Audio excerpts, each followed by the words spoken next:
2 নম্বর যে বিষয়টি বলছেন শেখ, আমি রেজিস্ট্রি অফিসে দলিল লেখক হিসাবে কাজ করি।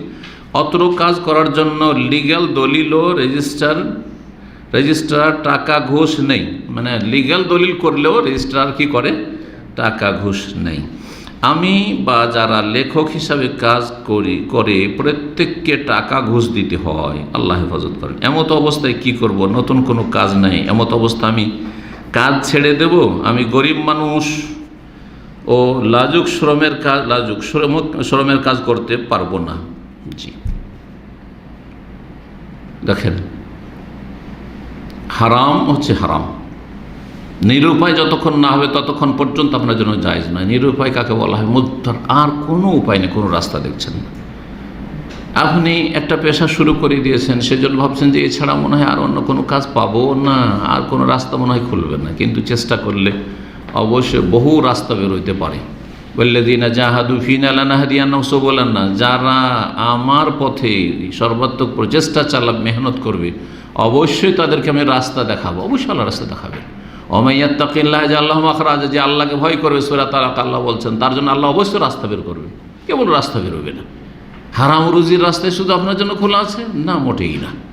বহু হালাল রাস্তা খোলা আছে, কিন্তু একটু কষ্ট করতে হবে, একটু ধৈর্য ধরতে হবে, একটু আপনার তলাশ করতে হবে।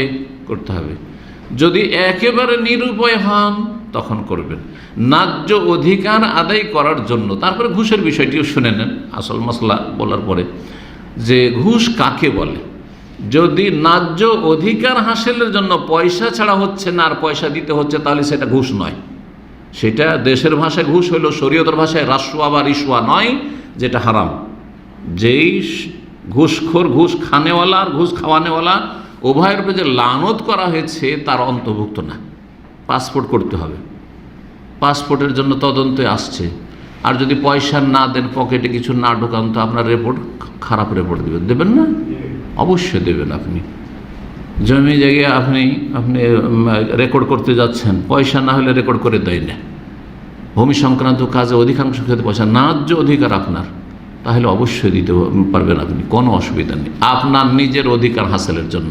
তাহলে রিশওয়া যেটা হারাম, রিশওয়া যার উপর লানত রয়েছে, যারা এই সব ঘুষের কারবার করে, সেটা কি? সেটা হচ্ছে অন্যের হক হরণ করার জন্য, অথবা অন্যায়ভাবে যে ধন সম্পদ ভক্ষণ করে। যেমন অফিসার, ওর দায়িত্ব আছে, সরকার ওকে মাসের মাস বেতন দিচ্ছে, এই কাজগুলি তুমি করে দেবে, কিন্তু পয়সা ছাড়া কাজ করে দেয় না, তার জন্য হারাম। কারণ সরকার তাকে বেতন দিচ্ছে, এই কথা বলার তার অধিকার নেই যে আমি যেহেতু তোমার কাজটা যেন মেহনত করে দিচ্ছি, সেই জন্য তোমার কাছে পয়সা নিচ্ছি না। হারাম, নিঃসন্দেহে হারাম। অফিসারের জন্য ঘুষ খাওয়া হারাম। কিন্তু যেসব কাস্টমারগুলি দেখছে যে আমরা না দিলে তো কাজই করে দেয় না, অথচ অফিসারকে সরকার বেতন দিচ্ছে, তখন জনগণের জন্য ন্যায্য নিজের অধিকার হাসিলের জন্য যা দেওয়া যায়, সেটা রিশওয়া হারাম নয়। তো আপনি যদি আপনার বৈধ দলিলপত্র লিখছেন, আপনি ক্লার্কের কাজ করছেন, মোহরির কাজ করছেন, আর সেখানে পয়সা না দিলে লিগ্যাল কাজ হচ্ছে না, তাহলে দেওয়া জায়েজ। কিন্তু যদি দেখা যায় যে ওখানে কিছু লিগ্যাল কেস আসছে, কিছু ইললিগ্যাল অবৈধ কেস আসছে, সেগুলো চালিয়ে দেওয়ার জন্য পয়সা দিচ্ছেন, তখন সেটা রিশওয়া, তখন সেটা ঘুষ, আর তখন সেটা হারাম। তবে যথাসাধ্য হারাম থেকে আর সন্দেহ শুবহাত থেকে বেঁচে থাকার চেষ্টা করবেন। আল্লাহ যেন হালালে বরকত দান করেন, হারাম থেকে বেঁচে থাকার তৌফিক দান করেন। এবং যারা দায়িত্বশীল কর্মচারী রয়েছে, আল্লাহ তাদের যেন অন্তরে ভয়ভীতি দান করেন এবং তাদেরকে আল্লাহ হিদায়াত দান করেন, তাদের অনিষ্ট থেকে আল্লাহ হেফাজত করেন।